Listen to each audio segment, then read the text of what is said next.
Good afternoon, ladies and gentlemen. This is TVP World. You're watching World News. I'm your host, Benjamin Lee, and these are the latest headlines. Now, Cardinals remain locked in conclave with no decision yet on who will become the next pope. Crowds from around the world have gathered in St. Peter's Square, hoping to see the famous white smoke raise above the Sistine Chapel. Our correspondent, Alex Kadir, is standing by in the Vatican. Alex, can you tell us when can we actually expect the result? Well, we can expect the result. Well, we don't know when we can expect the result. Frankly, that is the mystery, that is the joy and the frustration of the conclave. We expect a vote has happened about an hour ago. We expect another one in about half an hour's time, the result of which will, of course, lead to smoke coming out of the ceiling of the roof of the Sistine Chapel. Now, will it be white? Will it be black? That, of course, is the big question for everybody here, for everybody around the world following this. You do get the sense, being here in the Vatican, of being part of something historic. It's really moving. You can see the crowds in there. Thousands have come here to see the response of those 130 cardinals who will decide who will be the next pope. The big question, will it be a continuity pope, continuing in the more progressive, reforming legacy of Pope Francis, or will those conservative clutch back some power within the Catholic Church and bring the church back to a more traditional conservative bent? Now, that is the big question for those people streaming in that you may be able to see coming into St. Peter's Square. They will be waiting for at least a couple hours now for smoke to come out. But again, the process is so secretive, so behind the scenes, that we don't know exactly how or when it will happen. We know that the first four votes, I should say, were inconclusive. We saw that black smoke. The expectation, very interestingly, is that the result could happen today. So it could happen in the next few hours. But again, it is a very secretive process. Those 130 cardinals are making those decisions. Some names, Cardinal Parolin of Italy, the chief advisor to the former pope, the late pope, is certainly being considered as one. Cardinal Tagle from the Philippines, where the church has a huge influence, is considered another. He could be the Asian Francis, as he has been nicknamed. But for now, we here in the Vatican, everybody you see around me, and the rest of the world will have to wait and see who the next pope will be. All right. In the meantime, thank you so much for the update. It's very comprehensive. And of course, as there's new developments, please keep us posted. Meanwhile, appreciate it. The UK and US are about to finalize a trade deal after months of tense negotiations. The announcement follows a bold move by the European Commission, which unveiled a €95 billion list of US goods that could face new tariffs. We're joined live by our EU correspondent, Angela Skujins, reporting from Brussels. Angela, so what can you tell us about these twin announcements?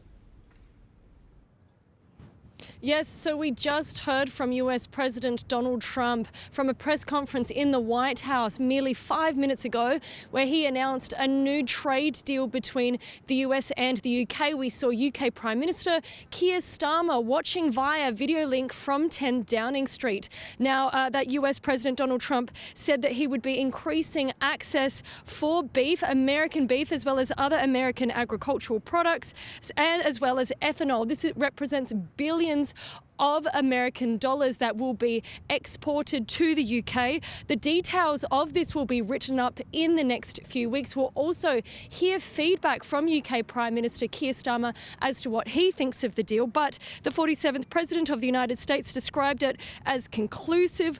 Also that the UK is a great ally of the US right at the top. He says he also mentioned that every country wants to be making a deal with the US. Now, it comes off the back of the European Commission, that's the EU executive, taking a different approach on Thursday.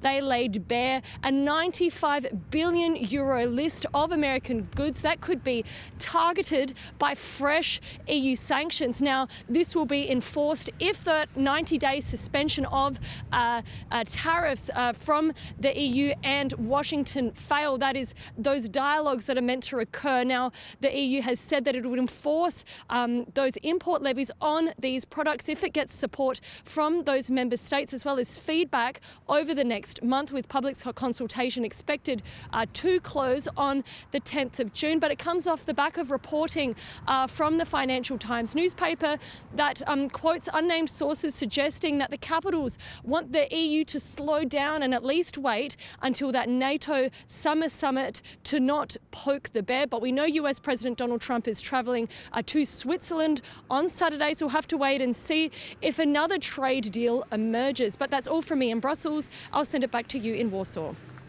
Thank you so much, Angela, for the breaking news right off the press. Appreciate it. Ukraine's parliament has voted to ratify a minerals deal signed with the United States. Kyiv hopes the agreement will help secure future military assistance from Washington in its fight against Russian forces. Ukraine's first deputy prime minister and minister of economy, Yulia Sviridenko, described the agreement as, quote, the foundation of a new model of interaction with a key strategic partner. Some lawmakers had earlier raised concerns over unclear provisions in the deal. But during a morning press conference, Sviridenko addressed the questions and said that investment fund should be operational within weeks. A total of 338 lawmakers voted in favor of the agreement and none opposed.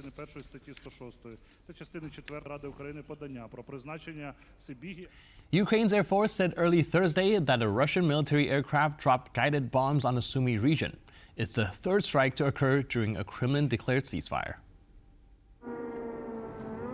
Elsewhere, Ukrainian authorities reported that the skies over major cities were quiet, in contrast to the repeated attacks by Russian ballistic missiles and drone strikes recorded in the past months.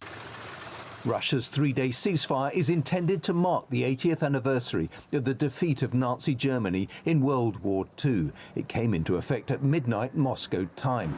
President Putin is hosting his Chinese counterpart, Xi Jinping, and other leaders in Moscow. They're due to review a military parade in the capital's Red Square on Friday.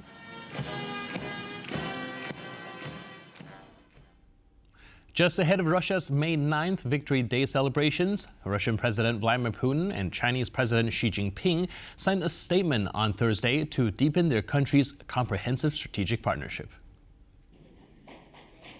President Xi was welcomed to the Kremlin by Vladimir Putin, marking his 11th visit to Russia. The two leaders held nearly 4 whole hours of talks. Now, Xi described the discussions as friendly and fruitful, while Putin called them warm and substantive. The visit comes as Russia and China present a united front against U.S. global influence. Both leaders criticized what they describe as hegemonic and unilateral policies. After signing the statement, Putin confirmed that he would make a follow-up visit to China later this year.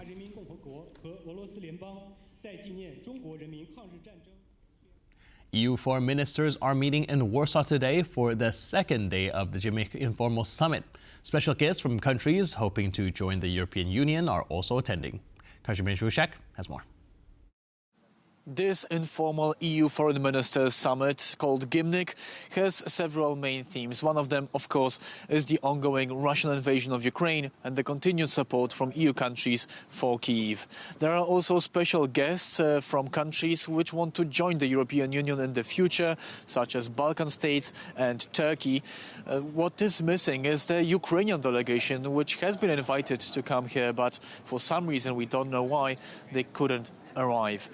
Now, this summit is informal in nature. The foreign ministers even arrive without their assistants to allow them for a truly free and frank discussion. It is one of the most important events of the Polish presidency and the Council of the European Union.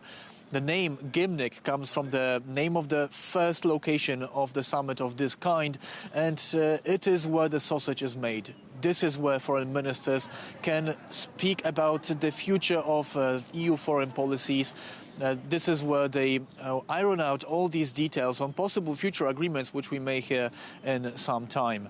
Later today, there will be a press conference from Polish Foreign Minister Radosław Sikorski and the EU High Representative Kaja Kallas. My name is Kazimierz Łysiak, TVP World. And with that, we conclude this edition of World News. But for more news, update, and commentary, please stay tuned to TVP World.